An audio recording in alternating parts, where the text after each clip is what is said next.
Kanina po, Commissioner, you said, you admitted, with the documents which are being required during importer's accreditation, walang kayang itagong information ang importer sa inyo. Now, the question is, sino po ang importer nitong 6.4 billion na shabu? Hindi ko na po matandaan, ma'am, kung sino po yung importer niyan. That importation has been a subject of a long court litigation. I understand, Commissioner, but this is an incident which really shook the BOC, especially during your term. Tama po ba yun? Yes, ma'am. If I may... And of course, the first question that you wish to be answered, considering na may nakapasok na 6.4 billion na shabu, sino ang nagpasok nito sa Pilipinas? I want to refresh your memory, Commissioner Faeldon. Walang makakapag-import without the importer's accreditation. You likewise said, what with the ample requirements which are being required from the importer, walang kayang itagong information ang importer from the Bureau of Customs. Now, we are talking about this specific shipment that pertains to 6.4 billion of shabu, which shook the Bureau of Customs and even your leadership of the BOC when this shabu was apprehended in the Valenzuela warehouse. Question, Commissioner. This is something na hindi mo dapat nakakalimutan. Sino po ang importer nito? I would like to be given time to check on who's the specific importer of that shabu, ma'am. But the sequence of that apprehension, I can relate to this court, If Your I Honor. may interrupt, Commissioner Faeldon, would you agree with me if I would say that as head of the BOC, nalusutan ka ng 6.4 billion na shabu, nakapasok sa bansa, that is equivalent to 604 kilos. Diba? The first question that will pop up in your mind, sino ang nagpasok nito? Because you are answerable during that time, at least being the head of the Bureau of Customs. I find it strange that an incident as big as this during the time ay makakalimutan nyo po. This is something na hindi nyo dapat makalimutan because it casted doubt to your, Your Honor, leadership as head of the BOC.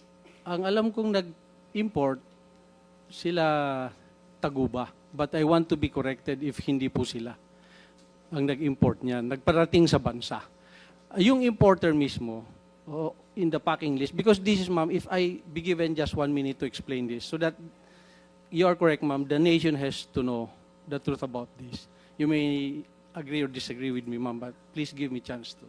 Because this has been tackled by the nation in 2017. This importation, ma'am, the existence of a possible shabu that came into the country was relayed to us by Chinese customs. I received the information 10 o'clock in the evening. By 2 a.m. following day, that's just 4 hours, nahanap na po namin kung naasen siya. So that's why I beg to disagree that nakalusot po sa amin. Hinanap ko po, ma'am, because I was given the information that there's a shabu, possible shipment of shabu, na galing sa China. And the information was given to us. So I give instruction to the intelligence division. I give them the information and they look for it. So that is how this shabu came in. At nahanap po namin, ma'am, not a single kilo went to the streets. I think yung sinasabing nalusutan, yes, I take the responsibility since 2017. But if you read the Customs Modernization and Tariff Act, there's a clear delineation of the tasking of the commissioner and the customs collector. And in that law, it's very specific that only the collector has the right to release shipment. So of the 38 ports it is impossible for the commissioner to check every shipment. That's why it is delineated to them by the law. The verification and authority to release all those shipments does not rely on the commissioner anymore. It is now on the individual port collectors. So, but when I received the information that there is a possible importation of Shabu that passed through customs, it took us 4 hours to locate that, ma'am. And I want to take that as something that I did good, contrary to the perception that I let it go. I did not let it go, Your Honor. Commissioner Faeldon, let me complete the context of my question. When this representation made use of the term nalusutan, nahuli niyo yung Shabu, pero hindi niyo nahuli yung importer. And today, I am asking you, sino ang importer? You cannot even say.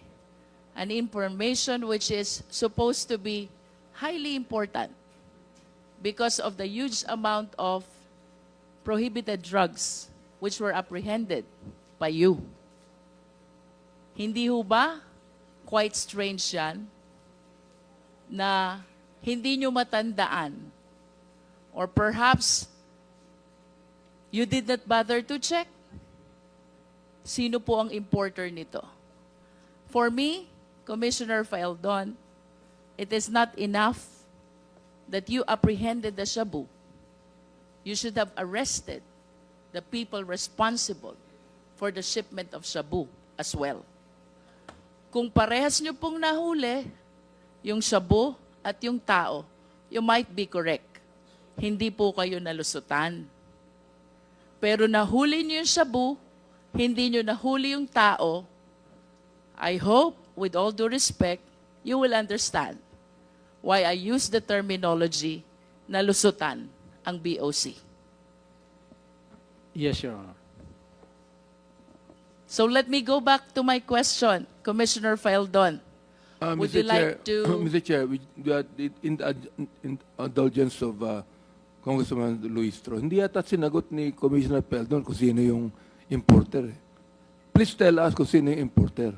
I will tell you immediately after I get the name, Your Honor. I do not want to be saying person here na hindi pala siya. I want to make sure that siya po yun, sir. I am asking someone to... And you do not have it even know verified right to me. now?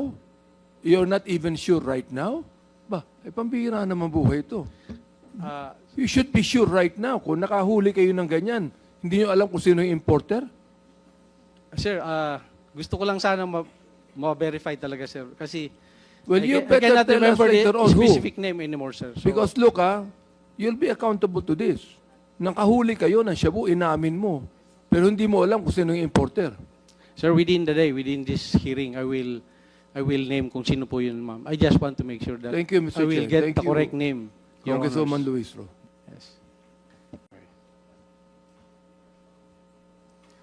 Yung importer po, ma'am, is a company na EMT Trading. EMT Trading. Yes, ma'am. And yung registered owner ay si Irene May Tatad. Nakakulong po yata ito ngayon, Your Honor. I would like Mr. Taguba to correct me if I'm wrong because I think siya yung I think he knows it. Okay, so sige. kung mali yung aking sinabi, I would... So, ang consignee dun sa importation na yon ay EMT Trading. Tama, Commissioner? Yes, Your Honor. Okay. The registered owner is Irene May Tatad. I'm sure Mr. Taguba may clarify this if this is wrong or not. Oh, sige. Your Honors, thank Okay. you.